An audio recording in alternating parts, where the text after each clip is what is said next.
السلام عليكم ورحمة الله وبركاته.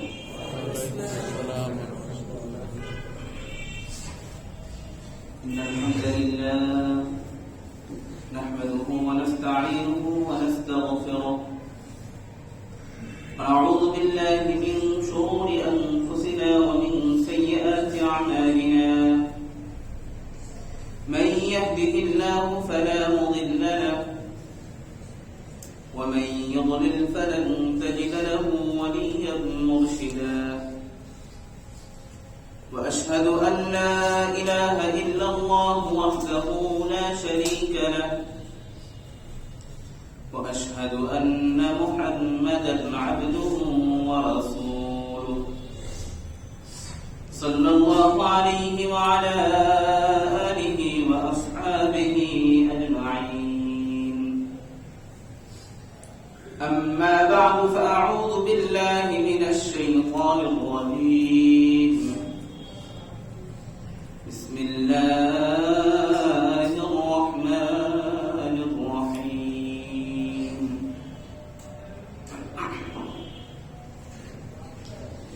فاعلم أنه لا إله إلا الله واستغفر لذنبك وللمؤمنين والمؤمنات. وقال رسول الله صلى الله عليه وسلم: من مات وهو يعلم أنه لا إله إلا الله دخل الجنة، أو كما قال النبي عليه الصلاة والسلام.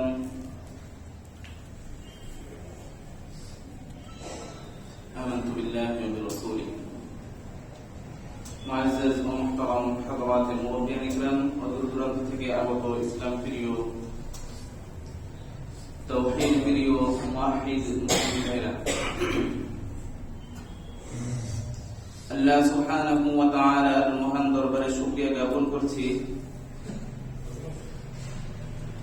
যিনি আমাদেরকে প্রতি জুমার ন্যায় আজকেও সালাতুল জুমা আদায় করার জন্য বাইতুল ফালাহ মসজিদে আসার তৌফিক ইনায়াত করেছেন। এজন্য মহান রবের দরবারে শুকরিয়া জ্ঞাপন করছি, আলহামদুলিল্লাহ।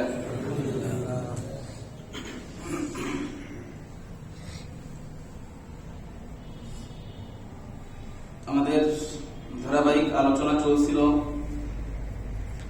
ইকামতে দ্বীনের উপর, দ্বীন কায়েমের পথ পদ্ধতি এ সম্পর্কে আলোচনা চলছিল।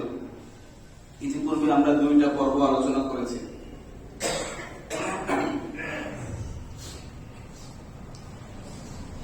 শারীরিকভাবে আসলে ভিতর থেকে কথা বের করতে হচ্ছে জোর করে আর কি। সকলের কাছে এই জন্য দোয়া প্রার্থী ও যে আল্লাহ তাআলা যেন কথাগুলো যেন সঠিকভাবে আপনাদের পর্যন্ত যেন পৌঁছাতে পারে, সেই তৌফিক দান করেন।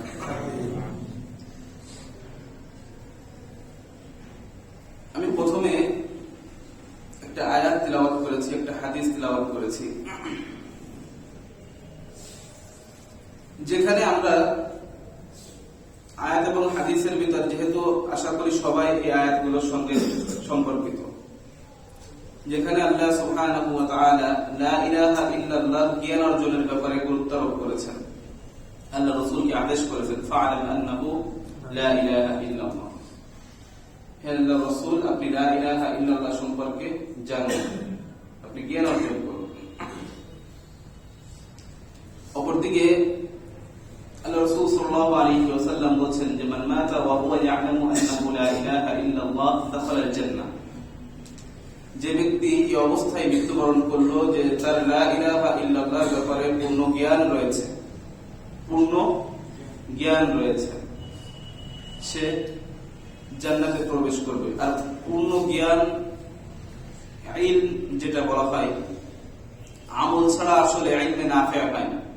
এখানে যে ইলমের কথা বলা হচ্ছে, এটা কখনোই আমরা ধারণা করতে পারি না যে আল্লাহ রাসূল সাল্লাল্লাহু আলাইহি ওয়াসাল্লাম ইলমে নাফিয়া ছাড়া অন্য কোনো ইলমের ব্যাপারে কথা বলছেন। যে লা ইলাহা ইল্লাল্লাহর ব্যাপারে যে ব্যক্তির ইলম রয়েছে, কিন্তু সেই ইলমটা ইলমে নাফিয়া না, উপকারী ইলম না, সেই ব্যক্তির ব্যাপারে আল্লাহ রাসূল বলেছেন যে সে ব্যক্তি জান্নাতে প্রবেশ করবে। এটা আমরা কল্পনা করতে পারি যে আল্লাহ রাসূল সাল্লাল্লাহু আলাইহি ওয়াসাল্লাম সালাতের পরে দোয়া করতেন আল্লাহর কাছে, আল্লাহুম্মা ইন্নী আসআলুকা ইলমান নাফিআ ওয়া রিজকান তাইয়্যিবা ওয়া আমালান মুতাকাব্বালা। তো এই দোয়া আল্লাহ রাসূল সাল্লাল্লাহু আলাইহি ওয়াসাল্লাম করতেন। আর তিনি এমন ইলমের ব্যাপারে আলোচনা করছেন যে ইলমটা ইলমে নাফিআ নয়, এটা আমরা কল্পনাও করতে পারি না। আর ইলমে নাফিআ বলতে গেলে অবশ্যই সেই ইলমের সঙ্গে কি থাকতে হবে? আমল থাকতে হবে। তবে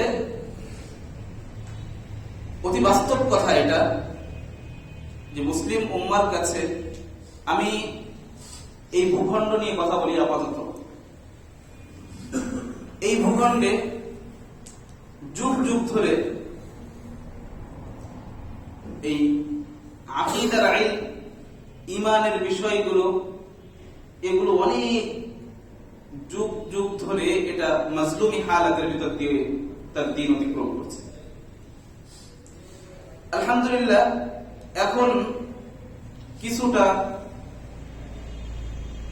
এই শূন্যতা কিছুটা পূরণ হয়েছে। তবে এটাও অতি বাস্তব কথা যে এই শূন্যতা পূরণের জন্য আলেমদের থেকে বেশি ভূমিকা পালন করছে সাধারণ মানুষ, মাদ্রাসা অঙ্গনের থেকে বেশি ভূমিকা পালন করে চলেছে সাধারণ মানুষ। কে কিভাবে নেবে এসবের আসলে মৌলিকভাবে দেখার বা ধার ধারার সুযোগ আসলে নেই। যেটা বাস্তব সেটা স্বীকার করতে হবে। মাদ্রাসাগুলোতে আজকে যারা আমাদের উস্তাদরা যারা, আমরা যারা ছাত্র রয়েছি, আমরা নামের সাথে বিভিন্ন ধরনের টাইটেল যুক্ত করছি, কখনো মাওলানা যুক্ত করছি, কখনো এটা যুক্ত করছি, কখনো ওটা যুক্ত করছি। অতি বাস্তব বিষয় হলো যে আমরা নামের সঙ্গে এগুলো যুক্ত করেছি, কিন্তু আমাদের উস্তাদরা ফিকহের ব্যাপারে কি পরিমাণ পড়াশোনা করেছেন, ফিকহের কোন বিষয়গুলো কি গুরুত্ব আরোপ করেছেন, পূর্ণাঙ্গ ফিকহ নিয়ে তারা পড়াশোনা করেছেন কিনা, এই কথাগুলো আলোচনা না করলেই নয়। কারণ আজকে অনেক বেশি বাড়াবাড়ি চলছে,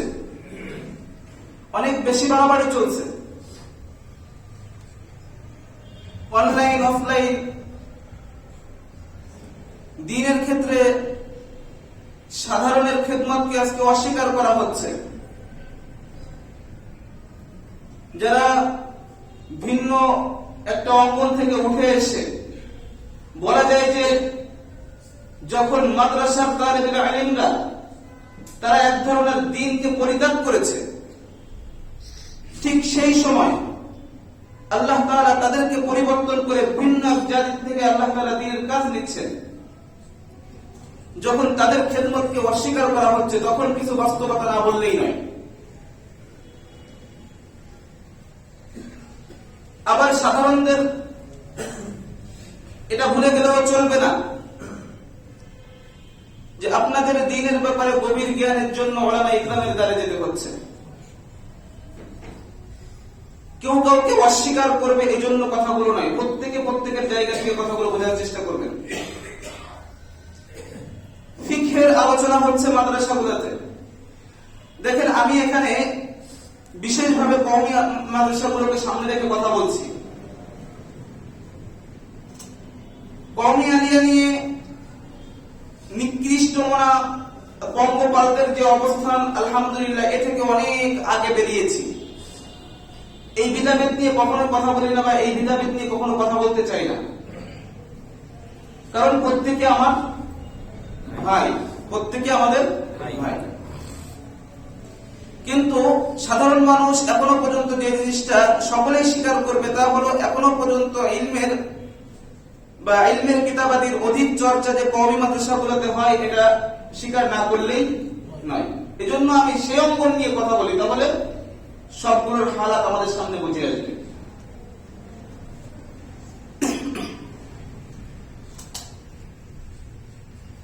ফিকহ নিয়ে আলোচনা করা হচ্ছে, একেবারে মাদ্রাসার প্রায় শুরু থেকেই ফিকহ নিয়ে পড়াশোনা করানো হচ্ছে। ফিকহের প্রতি সবথেকে বেশি গুরুত্ব আরোপ করা হয়। কওমি মাদ্রাসাগুলো বলেন, যেটাই বলেন, ফিকহের প্রতি সবথেকে বেশি গুরুত্ব আরোপ করা হয়। ফিকহ প্রত্যেকটা বছর শুরু হচ্ছে কি দিয়ে? অধিকাংশ বছর ফিকহের কিতাব শুরু হচ্ছে তাবারাত দিয়ে, আর সর্বোচ্চ এটা কোন পর্যন্ত যাচ্ছে? ক্রয় বিক্রয় পর্যন্ত চলে যাচ্ছে। বছর শেষ হচ্ছে ফিকহ শুরুই হচ্ছে তাবারাত দিয়ে। আমার সামনে হাদিসের কিতাব আসতেছে, হাদিসের কিতাবগুলোকে আমরা হাদিসের পর্যায়ে না রেখে এটাকে ফিকহের আন্দাজে পড়াচ্ছি, কেমন এটা ফিকহের কিতাব। মাযহাবী আলোচনা এই সব বিষয়গুলোর ভিতর হাদিসের চর্চা আমাদের সীমাবদ্ধ থাকতেছে। মাযহাবী আলোচনার সঙ্গে যে বিষয়গুলো সেখানে আলোচনা করতেছি, আর বাকি বিষয়গুলো হাদিসের অনুবাদটুকু আমরা আলোচনা করতেছি না, ব্যাস তিলাওয়াত করে শেষ করে দিচ্ছি। এরপর একটা ফাতনে বুখারীর নামে একটা ফাতনে বুখারী হচ্ছে, এই তো চলছে। এর বাহিরে কিছু চলছে, সে আমার সামনে দাঁড়া, এর বাহিরে কিছু চলছে। যারা অতিরিক্ত পড়াশোনা করছে তাকে আলাদাভাবে পড়াশোনা করতে হচ্ছে।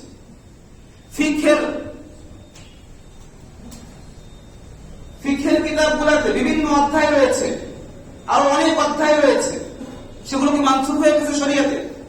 যদি মানসুখ না হয় তাহলে প্রত্যেক বছর কেন ফিকার নাম নিয়ে কেন শুধুমাত্র তাহারাত পড়ানো হচ্ছে? কেন শুধুমাত্র পবিত্রতার অধ্যায় পড়ানো হচ্ছে? কেন শুধুমাত্র সালাতের অধ্যায় পড়ানো হচ্ছে? অন্য বিষয়গুলো মানসুখ হয়ে গেছে? অন্য বিষয়গুলো তো মানসুখ হয়নি। আপনারা তো বলতে পারবেন না। যদি বলেন যে হ্যাঁ মানসুখ হয়ে গেছে, আমি ধরবো, আমি জিজ্ঞেস করবো, আজকে মাদ্রাসাগুলোতে কুদুরি নামক একটা কিতাব পড়ানো হয়, ফিকহের কিতাব পড়ানো হয় কুদুরি। এই কুদুরির ভিতরে কিতাব ও সিয়ার সম্পর্কে কয়জন ছাত্র জানে যে এই কিতাবের ভিতরে একটা অধ্যায় রয়েছে কিতাব ও সিয়ার? আচ্ছা, কতটা খারাপ অবস্থায় চলে গেছে যে যিনি একজন শাইখুল হাদিস, তিনি বুখারীর কিতাব ও সিয়ার শব্দটাকে উচ্চারণ করতেছেন কিতাব ও সির, শব্দটা সিয়ার এটাকে উচ্চারণ করতেছেন কিতাব ও সির। কি উচ্চারণ করবেন? কারণ ছাত্র জামানায় এই অধ্যায়গুলো খোলাই হয়নি। না উস্তাদরা প্রয়োজন বোধ করেছেন, না নিজেরা মনে করেছেন যে না দেখে আরো কিছু পৃষ্ঠা আছে, এই কিতাবের আরো অসংখ্য পৃষ্ঠা রয়েছে, অর্ধেকও পড়ানো হয়নি, এই কিতাবের 10 ভাগের 1 ভাগ পড়ানো হয়েছে, আরো তো রয়েছে, এগুলো তো অপ্রয়োজনীয় না, এগুলো তো মানসুখ হয়ে যায়নি।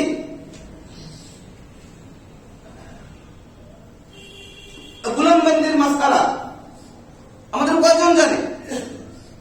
কি এখন নাই এর জন্য তাহলে ইসলামকে অহিত করে দিয়েছে এটা? নাকি যখন আসবে তখন শিখে নেব? যখন আসবে তখন শিখে নেবেন? মনে করেন বাংলাদেশ সরকার যদি এটা মনে করে যে সেনাবাহিনীর কি প্রয়োজন, সেনাবাহিনীর প্রয়োজন হয় কখন? যখন যুদ্ধ হয় তখন। আমাদের দেশের সব থেকে বেশি অর্থ বাজেট হয় কাদের জন্য? সব থেকে বেশি ব্যয় হয় তাদের পেছনে। এখান থেকে মনে করেন স্বাধীনতার পর থেকে এ পর্যন্ত এমন কোনো যুদ্ধ হয়েছে? কোনো যুদ্ধ হয়নি।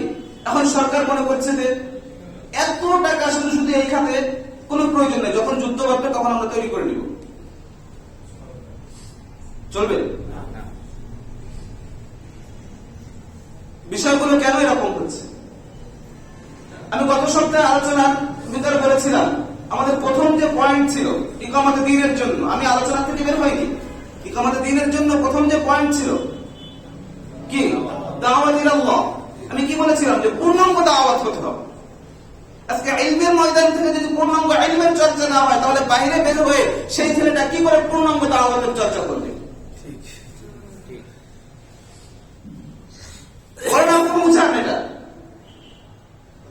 খুব পড়ায় চলতেছে,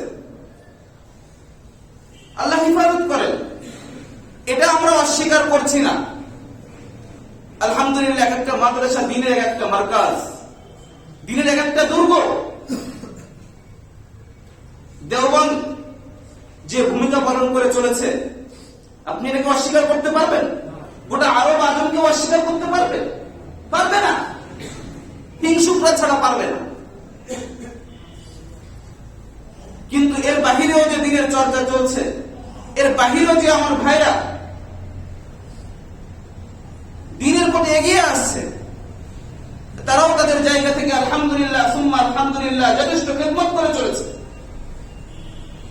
আজকে যাদেরকে আমরা সাধারণ বলছি কেবলমাত্র তারা সাধারণের পর্যায়ে নয়, আজকে তারা খেদমত করে চলেছে দিনের। আজকে তাদের খেদমতকে আমরা অস্বীকার করে ফেলছি, অপ্রয়োজনীয় বলছি। তাদের সামান্য, তারা তো ভুল করবে, স্বাভাবিক হিসাব, তারা ভুল করবে। আপনি তাকে ডেকে নেন, আপনি তার খেদমতটা কিভাবে জারি থাকবে আপনি সেই চেষ্টা করেন। সে যে পর্যন্ত পৌঁছেছে আপনি সেই পর্যন্ত তো পৌঁছাতে পারেন নাই, তাহলে তাকে আপনি সেইখানেই থাকতে দেন, তাকে ঘরে এনে সংশোধন করে দেন।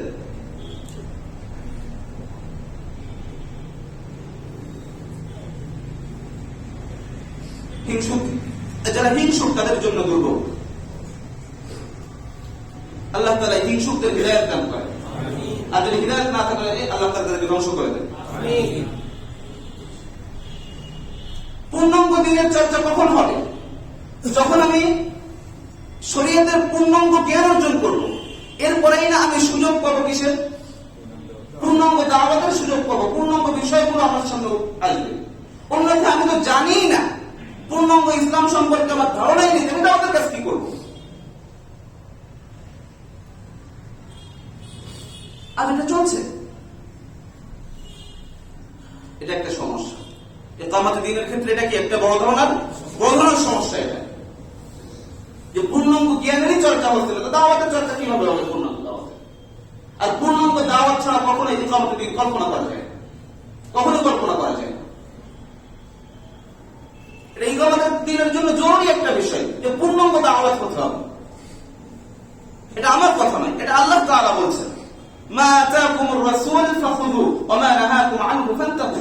মা আতাকুমুর রাসূল, আপনি প্রত্যেকটা তাফসীরের কিতাবে দেখেন, প্রত্যেকটা তাফসীরের কিতাবে দেখেন, এই যে এখানে মা শব্দটা, মা আতাকুম, এই আতাকুমের পূর্বে শুরুতে যে মা শব্দটা আসছে, এই মা সম্পর্কে আলোচনা করতে যে উলামা ইকরাম বলেছেন যে এটা একটা কালিমাতুন আম্মাতুন, এটা ব্যাপক অর্থবোধক শব্দ, এটা ব্যাপক অর্থবোধক শব্দ। এটা মা এখানে বোঝানো হচ্ছে যে যা কিছু নিয়ে এসেছেন, এই মা মানে যা কিছু, ছোট বিষয় হোক বড় বিষয় হোক, ফরজ হোক মানদণ্ডে সেটা নফল হোক, মুস্তাহাব হোক, মা আতাকুমুর রাসূল ফাখুযু, সেটাকে আঁকড়ে ধরো, ওয়া মা নাহাকুম আনহু ফান্তাহু, যা কিছু থেকে নিষেধ করেছে সেগুলো থেকে বিরত থাকো। অন্য আয়াতে আল্লাহ তাআলা বলেন, ইয়া আইয়ুহার রাসূল বাল্লিগ মা, আবার সেই মা শব্দ চলে আসছে, বাল্লিগ মা উনজিলা ইলাইকা মির রাব্বিক, হে আল্লাহর রাসূল আপনি তাবলীগ করুন, আপনি পৌঁছে দিন মানুষের কাছে, মা উনজিলা ইলাইকা মির রাব্বিক, যা আপনার কাছে আপনার রবের পক্ষ থেকে ওহী করা হয়েছে, যা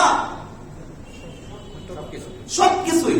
এখানেও মা শব্দটা ব্যাপক অর্থবোধক শব্দ, কোনটাকে আলাদা করা হয়নি যে আপনি কিছু বিষয়কে স্কিপ করে যাবেন, মাদ্রাসাতে সেই পৃষ্ঠাগুলো কোনোদিনও উল্টাবেন না আপনি। আজকে আমরা যারা দ্বীনের চর্চার কথা বলতেছি, আজকে যারা আমরা দ্বীন নিয়ে গর্ববোধ করছি এবং দ্বীনের একমাত্র ঠিকাদার মনে করছি যারা, আজকে তাদের অবস্থা হচ্ছে, তাহলে দ্বীন কিভাবে, ইকামতে দ্বীন কিভাবে আমরা স্বপ্ন দেখি? কোন নির্দিষ্ট গোষ্ঠীর কাছে ইসলামের ঠিকাদারির দায়িত্ব দেওয়া হয়নি, কোন নির্দিষ্ট গোষ্ঠীর কাছে ইসলামের ঠিকাদারির দায়িত্ব দেওয়া হয়নি। এবং ইসলাম কোন পোপতন্ত্র নয়, ইসলাম কোন পাদ্রীতন্ত্র নয়, খুব ভালো করে বুঝবেন এটা। ইসলাম সকলের, ইসলাম সকলের। আল্লাহ তাআলা যাকে যেভাবে খেদমত করার তৌফিক দান করেছে ইসলামের খেদমত করে যাবে। ভুল হয় তাকে ঘরে নিয়ে শুধরে দেন, ভুল হলে ঘরে নিয়ে শুধরে দেন, কিন্তু তার খেদমতকে অস্বীকার করবেন না। আল্লাহ তাআলা বোঝার তৌফিক দান করেন। তো বলছিলাম যে পূর্ণাঙ্গ দ্বীনের চর্চা, পূর্ণাঙ্গ দ্বীনের দাওয়াত, এসব কিছুর জন্য জরুরি হলো পূর্ণাঙ্গ জ্ঞান, জ্ঞানের চর্চা হতে হবে, পূর্ণাঙ্গ জ্ঞানের চর্চা হতে হবে। আপনি কিছু পৃষ্ঠা কোনোদিনও উল্টাবেন না, আর কিছু বিষয় হাদিসের কিতাব সামনে আসবে, কিছু বিষয় যদি তিলাওয়াত করে চলে যাবে না, এটা হচ্ছে না। সমস্যা হচ্ছে, আমাদের বুড়া এক সমস্যা হচ্ছে। যিনি এ বিষয়ে জ্ঞান অর্জন করেন নাই, যিনি বিষয়গুলো সম্পর্কে জ্ঞান অর্জন করেন নাই, তিনি যখন খুতবা দিবেন, তিনি যখন আলোচনা করবেন, তিনি কিভাবে আলোচনা করবেন? কিন্তু জানেনই না বিষয়গুলো, কিন্তু বিষয়গুলো জানেনই না, এ সম্পর্কে কোনো জ্ঞানই নেই তার। আজকে যদি মাদ্রাসাগুলোতে জিহাদের অধ্যায়গুলো যদি আলোচনা না করা হয়, আজকে যদি জিহাদের সঠিক জ্ঞান যদি আলোচনা না করা হয়, তাহলে সাধারণ মানুষ সে দুই একটা পড়াশোনা করতে যে যদি ওলামা ইকরামদের মাধ্যমে যদি তার নিজের ভুলগুলো সংশোধন করে না দেয়, তাহলে কে সংশোধন করে দিবে বলেন? কিন্তু সেখানে এই পৃষ্ঠাগুলো স্কিপ করে চলে যাওয়া হচ্ছে কেন? রহিত হয়ে গেছে এটা। আর এই কারণেই তো আজকে শাইখুল হাদিস নামধারী অথবা হক্কানিয়তের ঠিকাদারি নেওয়া ব্যক্তিরা আজকে উদ্ভট সব ব্যাখ্যা পেশ করতে জিহাদে। কারণ কি? কারণ হচ্ছে যে এর তো চর্চাই নেই এই অধ্যায়ে। এখন প্রয়োজনে নিজেদের মানে কুফরি কাজের ভিতর নিজেদেরকে সীমাবদ্ধ করে ফেলেছে, যার কারণে এখন বেরো হতে পারছে না হয়তো বা কোনো কারণে। আজকে সেটাকেই তারা কি করছে? অপব্যাখ্যা করে ইসলামের সঠিক একটা ইসলামের একটা গুরুত্বপূর্ণ পরিভাষাকে মানে ভুল ব্যাখ্যা করে আজকে নিজেদেরকে তার ভিতর কি করছে? ঘুরপাক খাওয়াচ্ছে। আল্লাহ হেফাজত করেন এ থেকে। এটা একটা বড় ধরনের সমস্যা। আরেকটা সমস্যা রয়েছে এখানে। পূর্ণাঙ্গ দাওয়াতের ক্ষেত্রে মৌলিক যে সমস্যা তা হলো আল্লাহ সম্পর্কে মুসলিমদের ধারণা নষ্ট হয়ে গেছে। আল্লাহ সম্পর্কে মুসলিমদের ধারণা নষ্ট হয়ে গেছে। এটা কিভাবে? আল্লাহ তাআলা বলেছেন, আনা ইনদা আবদি যান্নি, আমি আমার বান্দার সঙ্গে তার ধারণা অনুযায়ী মুআমালা করে থাকি। যে আমার ব্যাপারে তার ধারণা কি সে অনুযায়ী আমি কি করে থাকি? মুআমালা করে থাকি। আমাদের এখন আসবাবের উপর অনেক বেশি বিশ্বাস হয়ে গেছে। আল্লাহর কুদরতের উপর, আল্লাহর শক্তির উপর আমাদের বিশ্বাস কমে গেছে। আমরা দুনিয়ার বিভিন্ন ধরনের ক্ষমতাধর রাষ্ট্র, বিভিন্ন ধরনের যে সমস্ত ক্ষমতাধর যে সমস্ত সংগঠন রয়েছে, এগুলোর উপর আমরা অতিমাত্রায় বিশ্বাস স্থাপন করি। যদিও আমরা প্রত্যেক সালাতের পূর্বে আমার কানের ভিতর পৌঁছে আল্লাহু আকবারের ধ্বনি আমার কানের ভিতর পৌঁছাচ্ছে, সবসময় আমি বলছি আল্লাহু আকবার, এই ধ্বনি আমার কানের ভিতর আসতেছে, কিন্তু এই ধ্বনিটাই শুধু আমার কানের ভিতর আসতেছে, বিশ্বাস আমার ভিতরে ঢুকতেছে না যে আল্লাহ সব থেকে বড়, তিনি সব থেকে বড় ক্ষমতাবান। কখনো কখনো হয়তো এটা চর্চা করার জন্য আমি মুখ দিয়ে বলছি, কিন্তু এর বিশ্বাস আমার ভিতর নেই যে আল্লাহ সব থেকে বড়। যার কারণে আল্লাহ সম্পর্কে আমাদের ধারণা নষ্ট হয়ে গেছে। আমার অনেক ক্ষতি করে ফেলবে, আমার এটা করবে, আমার ওটা করবে। আর যাদের আল্লাহর ব্যাপারে ধারণা নষ্ট হয়নি, যে দুনিয়ার এই সমস্ত আসবাব ছাড়াও, সমস্ত প্রকার আসবাব ছাড়াও, সমস্ত প্রকার মাধ্যম ছাড়াও আল্লাহ তাআলা আমাকে সাহায্য করতে পারেন, আল্লাহ তাআলা সমস্ত বাতিলকে নাস্তানাবুদ করে দিতে পারেন, এই বিশ্বাস যাদের ভিতর রয়েছে, আজও আল্লাহ তাআলা তাদেরকে বিজয় দান করে যাচ্ছেন, আজও আল্লাহ তাআলা তাদের উপর নুসরাত দান করছেন। যদি অবাস্তব কথা বলি বলবেন, আমি কাউকে ছোট করার জন্য বলছি না, আমি কাউকে ছোট করার জন্য বলছি না। আমি দুইটা জাতির কথা আপনাদের সামনে বলি, দুইটা জাতির কথা আপনাদের সামনে বলি। আল্লাহর কসম করে বলি, কাউকে ছোট করার জন্য বলছি না আমি। একটা হলো আফগান জাতি,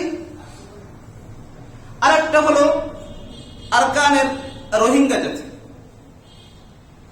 দুইটা জাতির অবস্থা দেখেন, উভয় জাতি নির্যাতিত।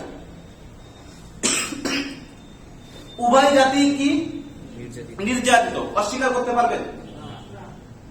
অস্বীকার করতে তো পারবেন না। কিন্তু দুইটা জাতির মানসিকতার ভিতর ব্যবধান দেখেন। উভয় জাতি নির্যাতিত, কাউকে ছোট করার জন্য বলছি না। নির্যাতিত হয়েছে, হওয়ার পরে লাঞ্ছনার জীবন যাপন করতেছে, নির্যাতিত হয়েছে, হওয়ার পরে সম্মানের জীবন যাপন করতেছে, দুনিয়া তাদেরকে সালাম করতেছে। বুঝেননি বিষয়?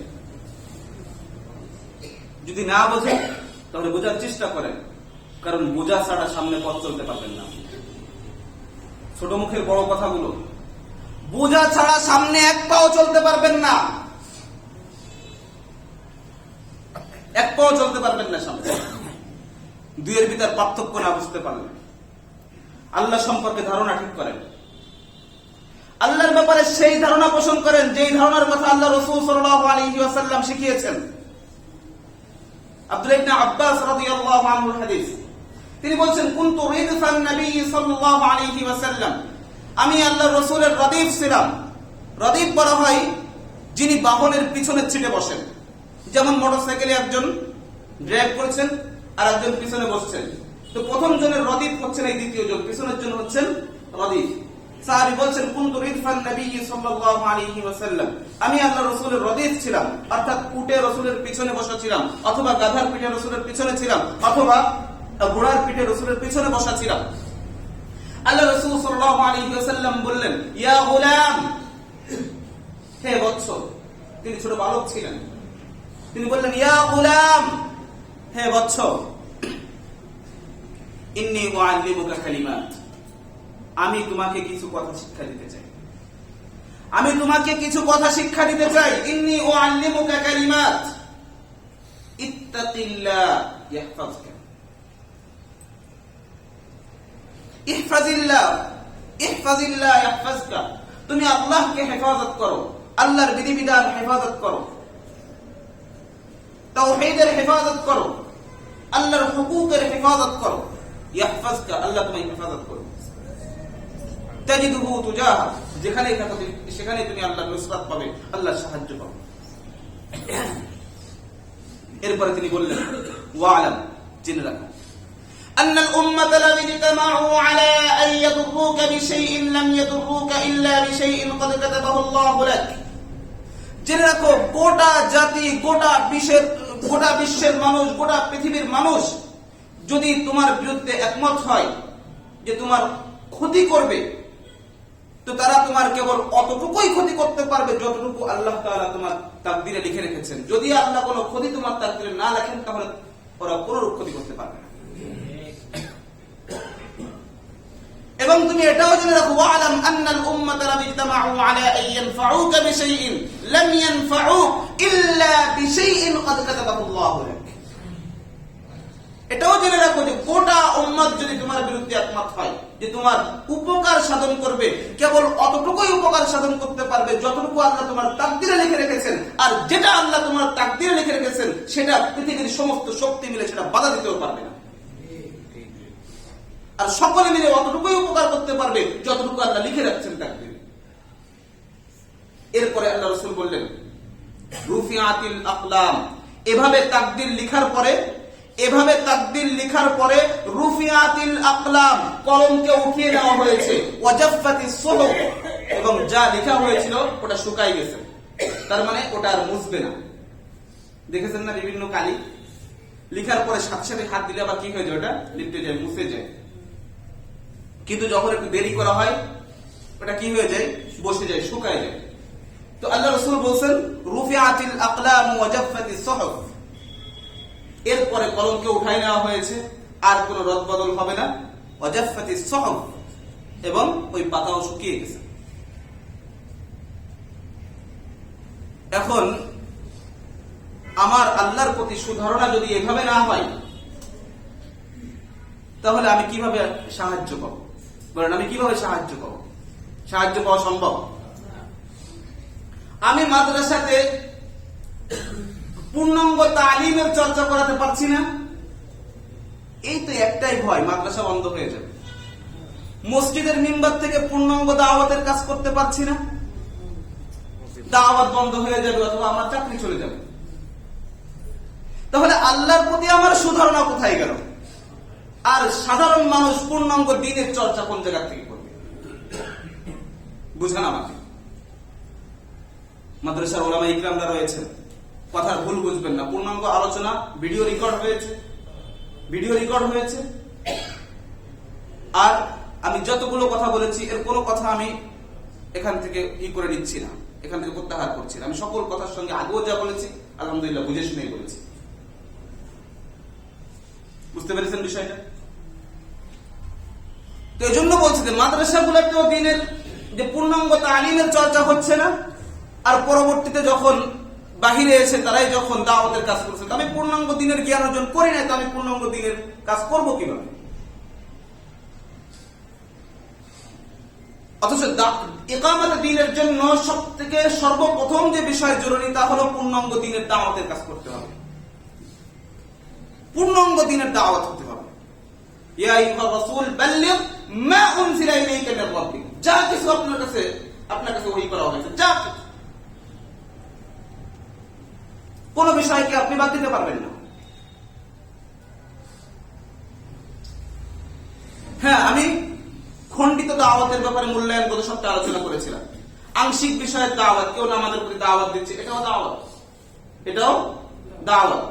এগুলোকে আমি এর দ্বারা কি করছি না, এর দ্বারা ছোট করছি না, কিন্তু আমি বলছি সেই দাওয়াতের কথা যে দাওয়াতটা ইকামতে দ্বীনের জন্য জরুরি, দিন প্রতিষ্ঠার জন্য জরুরি, সেটা অবশ্যই পূর্ণাঙ্গ দিনের দাওয়াত হতে হবে। এছাড়া কখনোই ইকামতে দ্বীনের স্বপ্ন দেখা যাবে না। বুঝতে পেরেছেন বিষয়টা? তো আল্লাহ এজন্য আমাদের যতগুলো বিষয় রয়েছে তার ভিতরে আরেকটা গুরুত্বপূর্ণ বিষয় বললাম, সেটা কি? আল্লাহ সম্পর্কে আমাদের ধারণাকে কি করতে হবে, ঠিক করতে হবে, সুধারণা পোষণ করতে হবে আল্লাহর ব্যাপারে, অন্যথায় সম্ভব না। আমাদের দিলের ভিতর বাতিলের প্রতি ভয় আল্লাহ থেকে বেশি বসে গেছে। আল্লাহ থেকে বেশি ভয় করেছি আমি গায়রুল্লাহকে, বাতিলকে। আল্লাহ আমাদের ঈমান এবং আমলকে সংশোধন করার তৌফিক দান করেন। তো প্রথম বিষয় কি বলেছিলাম? ইকামতে দ্বীনের জন্য দাওয়াত ইলাল্লাহ, এবং দাওয়াত নিয়ে আমাদের মোটামুটি একটা ধারণা আমরা দিয়েছি। দ্বিতীয় নাম্বার বিষয় ইকামতে দ্বীনের জন্য, সেটা কি? হিজরত। দ্বিতীয় নাম্বার বিষয় ছিল কি? হিজরত। হিজরত কি জিনিস? হিজরতের শাব্দিক অর্থ ত্যাগ করা, ছেড়ে দেওয়া, পরিহার করা, এটা হলো হিজরতের শাব্দিক অর্থ। হিজরত দুনিয়াতে রয়েছে, হিজরতের অনেকগুলো প্রকার রয়েছে। এক হাদিসের ভিতর বলছেন আল্লাহ রাসূল সাল্লাল্লাহু আলাইহি ওয়াসাল্লাম, লা হিজরাতা বা'দাল ফাতহ, ফাতহে মক্কার পরে আর কোনো হিজরত নেই, ফাতহে মক্কার পরে আর কোনো হিজরত নেই। তার মানে এখন আর হিজরত চলবে না। কেউ এটা বুঝতে পারেন, কেউ এটা বুঝতে পারেন যে ফাতহে মক্কার পরে আর কোনো হিজরত নাই। এই হাদিসটা আপনারা একেবারে খুললেই পাবেন, বিশেষ করে বুখারীতে তো রয়েছেই। আমি বলছি আমাদের কাছে বিশেষ করে যে কিতাবটা থাকে রিয়াদুস সালিহিন, ইমাম নওয়াবী রিয়াদুস সালিহিন একেবারে প্রথম খুললেই আপনারা পাবেন ফাতহে মক্কার পর লা হিজরাতা বা'দাল ফাতহ, ফাতহে মক্কার পরে কোনো হিজরত নেই। এই হাদিসের অর্থ কি? অর্থাৎ মক্কা থেকে মদিনায় যে হিজরত, যার জন্য বিশেষ সওয়াবের কথা বলা হয়েছে, বিশেষ ফজিলতের কথা বলা হয়েছে, যেহেতু মক্কা এখন কি হয়ে গেছে? দারুল ইসলাম হয়ে গেছে। মক্কা এখন আর দারুল কুফর নাই, সুতরাং এখন আর সেই সওয়াব নাই। সেই সওয়াব আগে যারা হিজরত করেছিল ফাতহে মক্কার পরে, এরপরে যারা যাচ্ছে মক্কা থেকে মদিনায়, সেই সওয়াব আর তারা পাবে না। কারণ ফাতহে মক্কা কি হয়ে গেছে? মক্কা এখন ফাতহ হয়ে গেছে, মক্কা বিজয় হয়ে গেছে। এই হাদিসে এই কথাটা বলা হয়েছে, কিন্তু হিজরতকে অস্বীকার করা হয়নি। হিজরতকে কি করা হয়নি? অস্বীকার করা হয়নি। আচ্ছা, হিজরত রয়েছে, শাব্দিক হিজরত রয়েছে, শাব্দিক হিজরত রয়েছে। তো সেই হিজরতের আলোচনায় যাওয়ার আগে আর একটা ঐতিহাসিক আলোচনা করে আসি। সাহাবায়ে কেরাম যখন নির্যাতিত হলেন মক্কাতে, তখন হিজরত করলেন। কোথা থেকে কোথায় হিজরত করলেন বলেন তো একটু আপনারা? মক্কা থেকে হিজরত করে গেলেন কোথায়? আবিসিনিয়াতে, ইথিওপিয়াতে। মক্কা থেকে হিজরত করে কোথায় গেলেন? ইথিওপিয়াতে গেলেন। তো এই যে হিজরতটা করে গেলেন, তৎকালীন সময় মক্কাটা কি ছিল? দারুল কুফর নাকি দারুল ইসলাম? দারুল কুফর ছিল। দারুল কুফর মানে যেখানে কুফরের বিধান চলে, যেখানে আল্লাহর বিধান চলে না। আচ্ছা, ইথিওপিয়াটা কি ছিল তৎকালীন সময়? সেটাও ছিল দারুল কুফর নাকি সেটা দারুল ইসলাম ছিল? দারুল কুফর ছিল। তাহলে এক দারুল কুফর থেকে আর এক দারুল কুফরে হিজরত হচ্ছে। হিজরত পাওয়া যাচ্ছে কি যাচ্ছে না? ইকামতে দিন কি পাওয়া গেছে? হিজরত পাওয়া গেছে, কিন্তু তাহলে আমার কথা কি ভুল বুঝবেন না। আজকে আমরা যারা বলছি হিজরত এবং নুসরাতের মাধ্যমে দিন জিন্দা হবে, আলহামদুলিল্লাহ হিজরত এবং নুসরাতের মাধ্যমে দিন জিন্দা হয়েছে, কিন্তু সেটা কোন হিজরত আর কোন নুসরাত? সেটা কোন হিজরত? আমি কারোর খেদমতকে, কারোর কোন বিষয়কে ছোট খেদমত করে আমি কারোর, আপনারা জানেন আমার মূল্যায়নটা, আমি এগুলোকে কি করি না, ছোট করে দেখি না। কারোর ছোট খেদমতকেও আমি ছোট করে দেখছি না, কিন্তু বিষয় হলো ভুল বুঝ, গলত বুঝ, এটা মুসলিম উম্মাহকে শেষ করে দিচ্ছে। হিজরত নুসরাত, হিজরতের পরে নুসরাত হবে, নুসরাতের মাধ্যমে দিন জিন্দা হবে, হিজরত নুসরাত হলে দিন জিন্দা হবে, ঠিক আছে, কিন্তু কোন হিজরত আর কোন নুসরাত? এখানে হিজরত ছিল, বলবেন কি এখানে নুসরাত ছিল না? অবশ্যই নুসরাত ছিল, নুসরাত ছিল। বাচ্চা নাজাশী তখন এই সাহাবীদেরকে নিয়ে আসার জন্য মক্কার মুশরিকরা চলে যায়, সেখানে চলে যায়, বলে যে এরা আমাদের দেশ থেকে পলায় আসছে, এরা জঙ্গি, এরা আমাদের দেশে এরকম এই জাতীয় খারাপ কাজ করেছে, আমাদের কাছে এদেরকে তুলে দিন, আমরা সেখানকার প্রশাসন, আমরা সেখানকার নেতৃস্থানীয় ব্যক্তি, এদেরকে আমাদের কাছে তুলে দেন, আমরা এদেরকে রিমান্ড দেব, এদেরকে ফাঁসিতে চড়াবো। বাচ্চা নাজাশী একজন বিচক্ষণ ব্যক্তি ছিলেন, তিনি উভয় পক্ষের কথা শুনলেন। তখন মুসলিমদের পক্ষ থেকে বক্তব্য দিতে কে গিয়েছিল? জাফর, আল্লাহ রাসূল সাল্লাল্লাহু আলাইহি ওয়াসাল্লামের চাচাতো ভাই। তিনি কি বললেন? আমরা এই অন্ধকারের ভিতর নিমজ্জিত ছিলাম, আমরা এই জাতীয় খুন খারাপি করতাম, আমরা নিজ সন্তানকে হত্যা করতাম, আমরা এতটা অন্ধকার যুগের ভিতর ছিলাম, আমরা আত্মীয়তার বন্ধনকে ছিন্ন করতাম, আমরা কাটাকাটি, মারামারি, হানাহানি এগুলোর ভিতর লিপ্ত ছিলাম। তিনি এসে আমাদেরকে সমাজবদ্ধ জীবনের রূপরেখা আমাদের কাছে দিয়েছেন, আমাদেরকে এই সমস্ত সংকীর্ণ মানসিকতা থেকে বের হওয়ার শিক্ষা দিয়েছেন, তিনি আমাদেরকে এটা শিখিয়েছেন, এটা শিখিয়েছেন, এটা শিখিয়েছেন। তখন বাচ্চা নাজাশী কি করেছিলেন? তাদেরকে তাদের হাতে তুলে দিয়েছিলেন না, তিনি তুলে দেন নাই, বরং তাদেরকে থাকার ব্যবস্থা করে দিলেন। সেখানেও দাওয়াতের কাজ হলো। যারা বলেন যে একমাত্র দাওয়াতের মাধ্যমে কি হয়ে যাবে? ইসলাম জিন্দা হয়ে যাবে, আমি তাদের কাছেও বলতে চাই, কেবলমাত্র আপনি দাওয়াত মানে যেটা বুঝছেন সেটা তো মক্কাতেও আল্লাহ রাসূল সাল্লাল্লাহু আলাইহি ওয়াসাল্লাম 13টা বছর শুধু সেই দাওয়াতের কাজ করেছেন। দিন জিন্দা হয়েছিল? কই দিন তো জিন্দা হয়নি। সেখানে যে সাহাবায়ে ইকরাম দাওয়াতের কাজ করেছেন না, বাচ্চা নাজাশী তো কি করেছেন? ইসলাম গ্রহণ করেছেন। এটাই তো বিশুদ্ধ মত, তিনি ইসলাম গ্রহণ করেছেন। দেখেন সাহাবায়ে ইকরাম যে বিষয়টা বোঝাতে যাচ্ছি, দারুল কুফর থেকে দারুল কুফরে হিজরত করেছেন, কিন্তু এই দুই দারুল কুফরের ভিতর পার্থক্য আছে। আজকে এই দুই দারুল কুফরের ভিতর পার্থক্য না বোঝার কারণে বড় একটা মাসআলার ক্ষেত্রে আজকে আমাদের কি হয়ে গেছে, আমরা ভুল বুঝের ভিতর আটকে আছি। মক্কাও দারুল কুফর, কিন্তু দারুল কুফরের আরেকটা বৈশিষ্ট্য হচ্ছে মক্কা দারুল কুফর হওয়ার সাথে সাথে দারুল খৌফ ছিল, এখানে ভয় ভীতির রাষ্ট্র ছিল, অর্থাৎ মুসলিমরা স্বাধীনভাবে দিন চর্চা করতে পারছিল না, স্বাধীনভাবে মক্কাতে দিন চর্চা করতে পারছিল না। আর অপরদিকে ইথিওপিয়া, এটাও দারুল কুফর ছিল, কিন্তু দারুল আমান ছিল। সেটা দারুল কুফর কিন্তু দারুল আমান ছিল। এটা দারুল কুফর, দারুল আমান যেটা, এটা দারুল কুফরেরই সাময়িক অবস্থান নাম, দারুল কুফরের সাময়িক অবস্থান নাম। দারুল আমান বলে আলাদা কোনো দার নাই ইসলামে। মৌলিকভাবে ইসলামে দার দুইটা, মৌলিকভাবে ইসলামে দার কয়টা? দুইটা। গোটা পৃথিবীটাকে ইসলাম দুইটা ভাগে ভাগ করে, হয় সেটা দারুল ইসলাম হবে অথবা সেটা দারুল কুফর হবে, হয় সেটা দারুল ইসলাম হবে অথবা সেটা দারুল কুফর হবে। দারুল আমান বলে আলাদা কোনো রাষ্ট্র নাই, দারুল কুফরেরই সাময়িক অবস্থার নাম হচ্ছে দারুল আমান।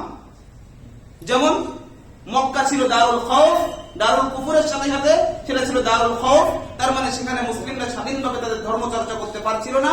আর এর বিপরীতে ছিল দারুল আমান।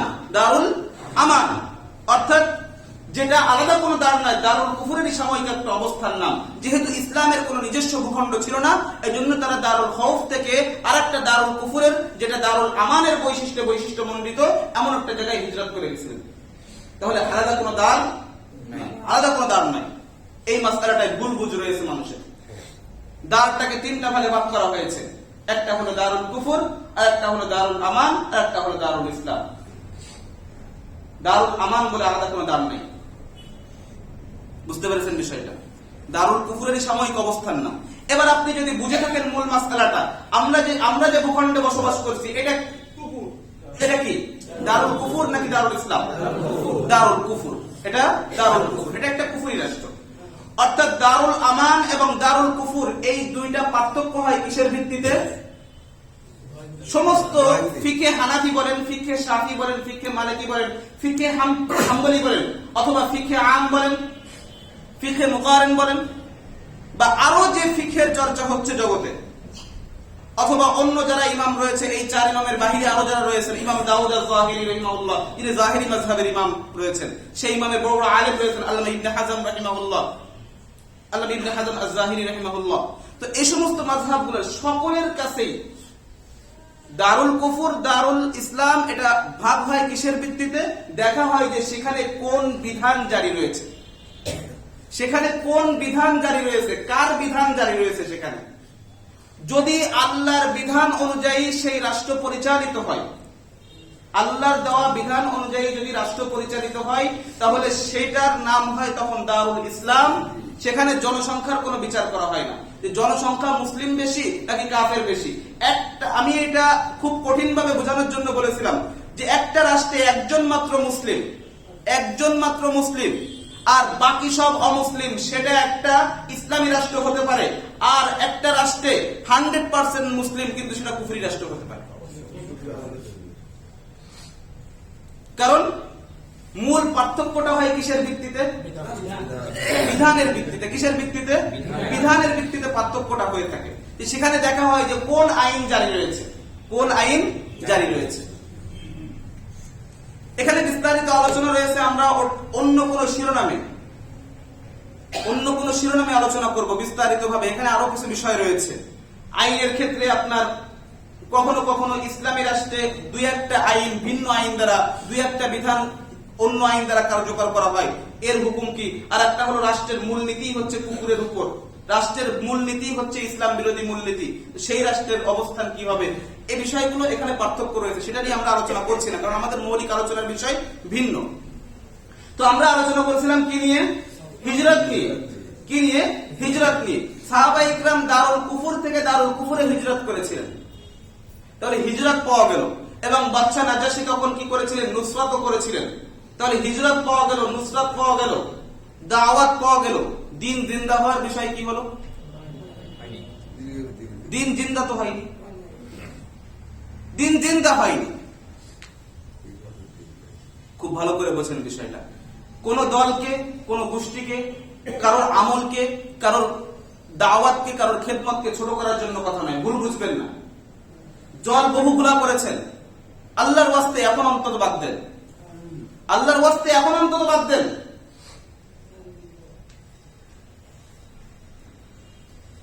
যে কথা বলছিলাম যে দিন জিন্দা হবে হিজরত এবং নুসরাতের মাধ্যমে। আপনারা দেখেন আল্লাহ রাসূল সাল্লাল্লাহু আলাইহি ওয়াসাল্লাম যে হিজরতটা করেছিলেন, কোন হিজরতটা গুরুত্বপূর্ণ?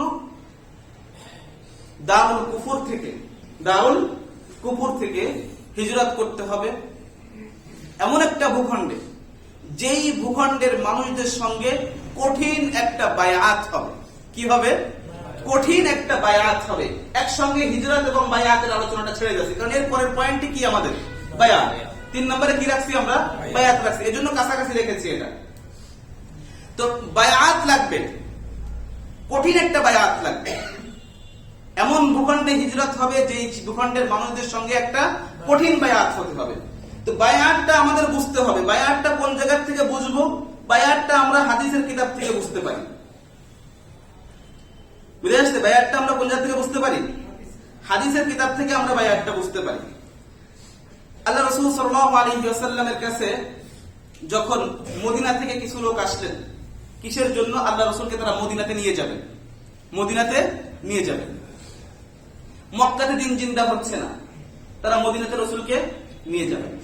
আল্লাহ রাসূল সাল্লাল্লাহু আলাইহি ওয়াসাল্লাম যাওয়ার জন্য তৈরি হচ্ছেন। আকাবা নামক স্থানে, আপনারা সেই বায়াত সম্পর্কে তো জানেন, ইতিহাসে বিশেষভাবে দুইটা বায়াতের কথা বলা হয়, আকাবায়ে উলা, আকাবায়ে সানিয়া।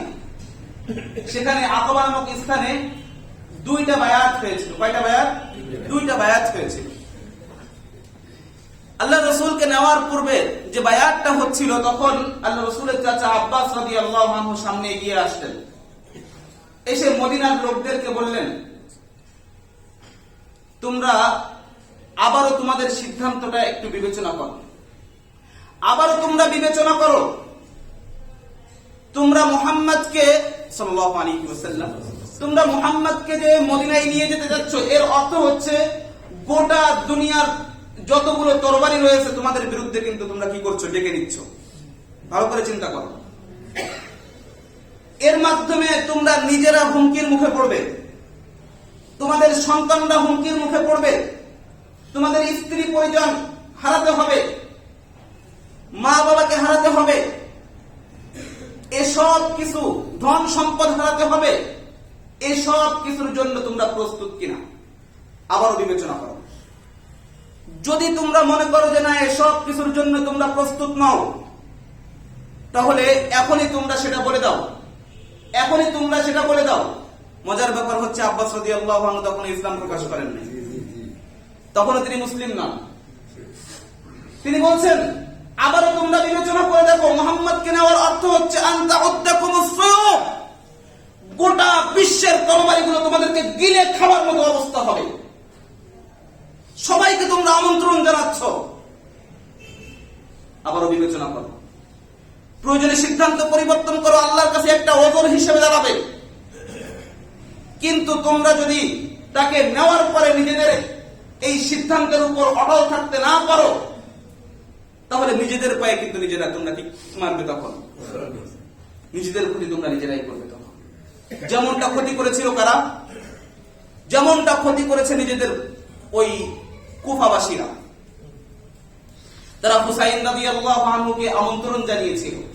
হুসাইন রাদিয়াল্লাহু আনহু তো যেতে চান নাই, তাকে আমন্ত্রণ জানানো হয়েছিল। ইতিহাস থেকে জানা যায় যে সেখান থেকে 500-র উপরে চিঠি এসেছিল, 500-র উপরে চিঠি এসেছিল, আপনি আমাদের কাছে আসেন, আপনি হিজরত করে আসেন, আমরা নুসরাতের জন্য প্রস্তুত।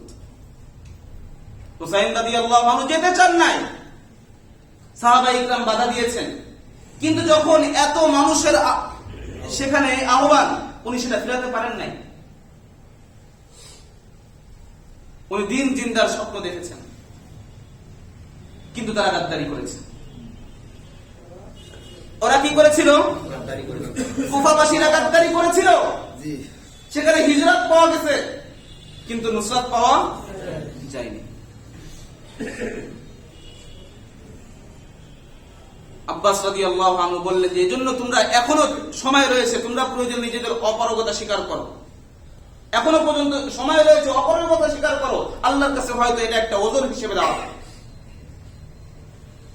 কিন্তু মদিনাবাসী অটল তাদের সিদ্ধান্তে, প্রয়োজনে সব হারাতে প্রস্তুত, কিন্তু আমরা আমাদের ঈমান ছাড়তে প্রস্তুত নই। আমরা সব হারাতে প্রস্তুত। আমার সামনে আমার সন্তানকে জবেদ করা হবে, আমার সন্তানকে হত্যা করা হবে, আমি প্রস্তুত। আমার স্ত্রী হারাতে হবে, আমি প্রস্তুত। নিজের জান যাবে, প্রস্তুত। কিন্তু দ্বীনের জন্য। কিসের জন্য? দ্বীনের জন্য। ইতিহাস পড়ে দেখেন, ইতিহাস পড়ে দেখেন, রাসূলের ইতিহাসটা আমরা কেন পড়তে বলি?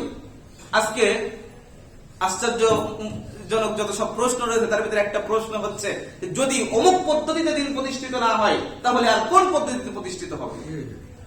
তো আমি এই জন্য বলি যে আল্লাহ রাসূলের, হে আল্লাহর বান্দা, আল্লাহ রাসূলের সিরাত কি তুমি পড়ো না? আম্মা জান আয়েশা রাদিয়াল্লাহু আনহা বলেছিলেন যে রাসূলের আখলাক সম্পর্কে তার কাছে জিজ্ঞেস করেছিল যে কাইফা কানা খুলুকু রাসূলিল্লাহি সাল্লাল্লাহু আলাইহি ওয়াসাল্লাম, আমাদের আয়েশাকে বলতেছেন রাসূলের আখলাক কেমন ছিল। তো আমাদের আয়েশা রাদিয়াল্লাহু আনহা বলতেছেন, হে আল্লাহর বান্দা, তুমি কি আমরা তাকরাউল কুরআন, তুমি কি কোরআন পড়ো না?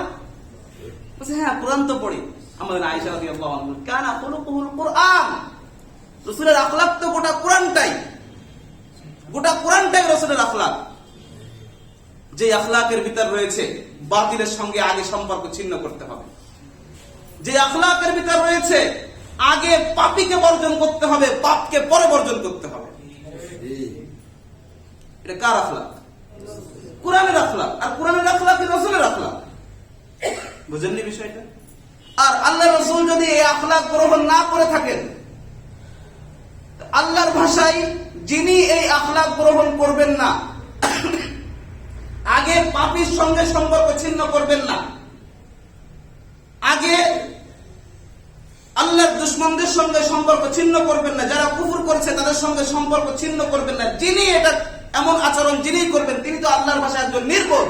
আর আমরা কখনোই আল্লাহ রাসূলের সঙ্গে এমন শব্দ যুক্ত করতে পারি না, কারণ তাদের সঙ্গে সম্পর্ক ছিন্ন করা এটা হলো মিল্লাতে ইব্রাহিমের প্রথম আদর্শ, যে আগে পাপীকে বর্জন করতে হবে, তারপরে পাপ। ইন্না বুরাআউ মিনকুম ওয়া মিম্মা তা'বুদুনা মিন দুনিল্লাহ, আগে তোদের সঙ্গে সম্পর্ক ছিন্ন করলাম, এরপরে সম্পর্ক ছিন্ন করলাম তাদের সঙ্গে আল্লাহর পরিবর্তে তোরা যার পূজা করিস। সুতরাং পাপের সঙ্গে সম্পর্ক পরে, আগে পাপীর সঙ্গে সম্পর্ক ছিন্ন করতে হবে। এটা কার আদর্শ? ইব্রাহিম আলাইহিস সালামের আদর্শ। আর আল্লাহ বলেন মিল্লাতে ইব্রাহিম থেকে যে মুখ ফিরে নেবে সে তো নির্বোধ। ওমাইয়া রাগাবু আন মিল্লাতি ইব্রাহিম ইল্লা মান সাফিয়া নাফসা, একমাত্র নির্বোধ ছাড়া কেউ মিল্লাতে ইব্রাহিম থেকে মুখ ফিরে নিতে পারে না। কারণ আপনি বলবেন যে আল্লাহ রাসূল সাল্লাল্লাহু আলাইহি ওয়াসাল্লামের সাথে এমন শব্দ যুক্ত করতে পারবেন কখনো? যেখানে আল্লাহ রাসূলকে আল্লাহ তাআলা বলেন ফাত্তাবি' মিল্লাতা ইব্রাহিম হানিফা, হে নবী আপনি একনিষ্ঠভাবে মিল্লাতে ইব্রাহিমকে কি করেন? অনুসরণ করেন। আমাদেরকেও বলেছেন কুল ফাত্তাবি'উ মিল্লাতা ইব্রাহিম হানিফা, তোমরা একনিষ্ঠ মিল্লাতে ইব্রাহিমের অনুসারী হয়ে যাও। বুঝতে পেরেছেন বিষয়টা? তো আল্লাহ রাসূল সাল্লাল্লাহু আলাইহি ওয়াসাল্লামের আখলাক তো কোরআনেরই আখলাক, কোরআনের আখলাক।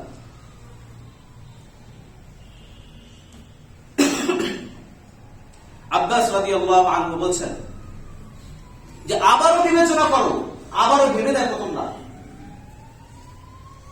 তোমরা কোন সিদ্ধান্ত নিতে যাচ্ছ। তারা সবাই অটল, তারা সকলেই কি অটল, যে না আমরা কি করব, আমরা নিয়ে যাব। ইয়া রাসূলুল্লাহ, আপনি বলেন যে আমরা কোন কথার উপর বায়াতবদ্ধ হব। এবার শুধু সেটা বলেন যে আমাদের কোন কথার উপর বায়াতবদ্ধ হতে হবে। আলা মা নুবাইয়ু ইয়া রাসূলুল্লাহ, কিসের উপর আমরা বায়াতবদ্ধ হব। আমি শব্দগুলো হাদিসের কিতাব থেকে, আপনারা চাইলে ইতিহাসের কিতাবগুলো দেখে নেবেন, সিরাতের কিতাবগুলো দেখে নেবেন, বায়াতের শব্দগুলো আমি সরাসরি হাদিসের কিতাব থেকে বলতেছি।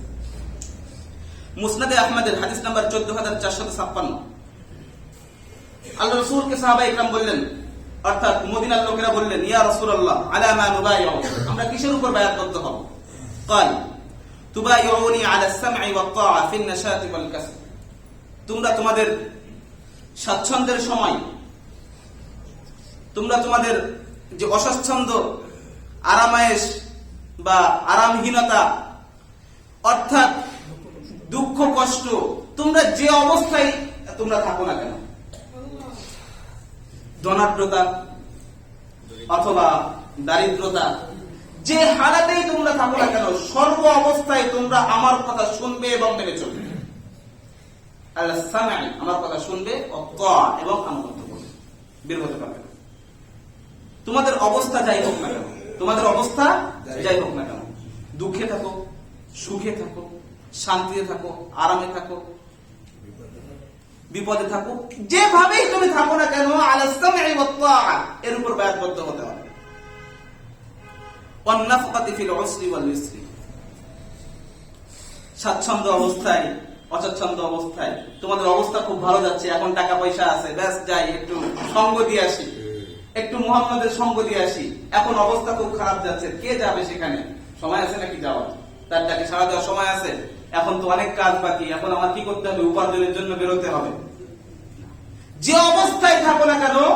আলা সামঈ ওয়া তাআ, এর উপর বায়াত করতে হবে। ওয়া আলাল আমরি বিল মা'রুফ ওয়ান নাহyi আনিল মুনকার, সৎ কাজের আদেশ, অসৎ কাজের নিষেধ। সৎ কাজের আদেশ, অসৎ কাজের নিষেধ।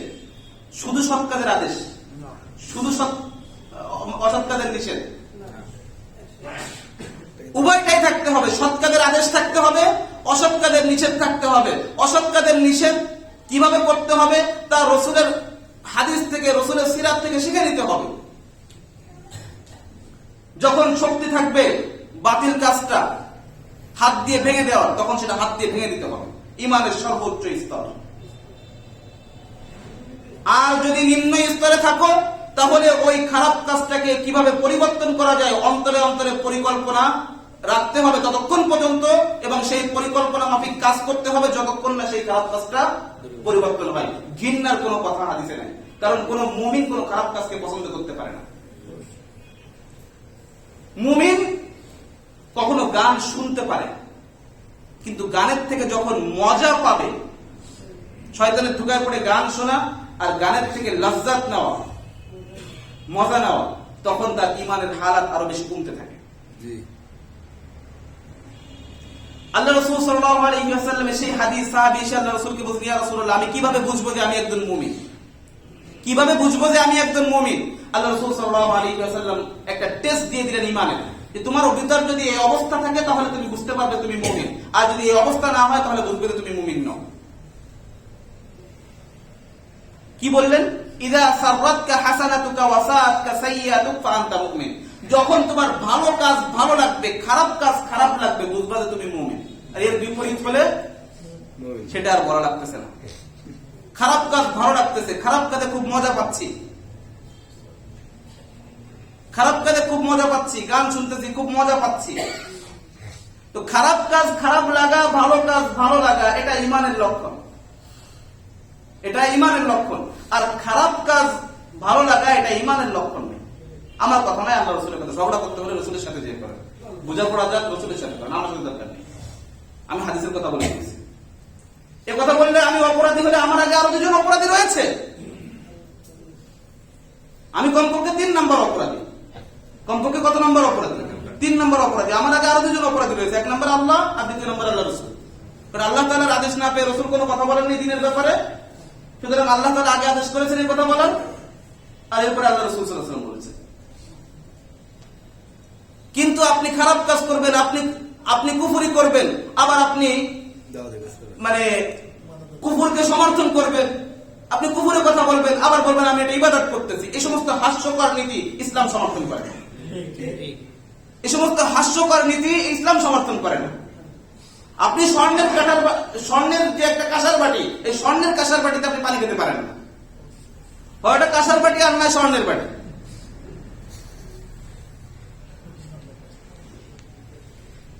স্বর্ণের কাঁসার বাটি হয় কি করে? আল্লাহ তাআলা বোঝার তৌফিক দান করেন। তো আমরা বায়াত নিয়ে আলোচনা করছি, আলোচনা শেষ হয়নি, সময় হয়ে গেছে, এজন্য আমরা আপাতত এখানে আলোচনা ক্ষান্ত করছি। যেহেতু আমাদের এটা আলোচনা চলতেছে, চলবে, এটা আরো কয়েকটা পর্ব হয়তো লাগবে আমাদের। তো আমরা আজকে যে পর্যন্ত আলোচনা করলাম, আলোচনাটা এখানে শেষ করছি যে সেই হিজরত জরুরি ইকামত দ্বীনের জন্য, যেই হিজরতের পূর্বে একটা শক্তিশালী বায়াত হবে। কি হবে? একটা মজবুত একটা শক্তিশালী বায়াত হবে। সেই বায়াতের আলফাজ নিয়ে আমরা আলোচনা করছি। ইনশাআল্লাহ পূর্ণাঙ্গ আলোচনা আগামী জুমা থেকে আবারও চালিয়ে যাব। আল্লাহ তাআলা আমাদেরকে বোঝার তৌফিক দান করুন। এবং প্রতিটা ক্ষেত্রে আমাদের মাথায় রাখতে হবে লা ইলাহা ইল্লাল্লাহ মুহাম্মাদুর রাসূলুল্লাহ। মুহাম্মাদুর রাসূলুল্লাহ সম্পর্ক হচ্ছে আমরা কোন আদর্শ মেনে চলবো, কোন তরিকা মেনে চলবো, এর সঙ্গে সম্পর্ক হচ্ছে মুহাম্মাদুর রাসূলুল্লাহ। আল্লাহ তাআলা লা ইলাহা ইল্লাল্লাহর উভয় অংশকে আমাদেরকে পূর্ণাঙ্গ রূপে গ্রহণের তৌফিক দান করেন।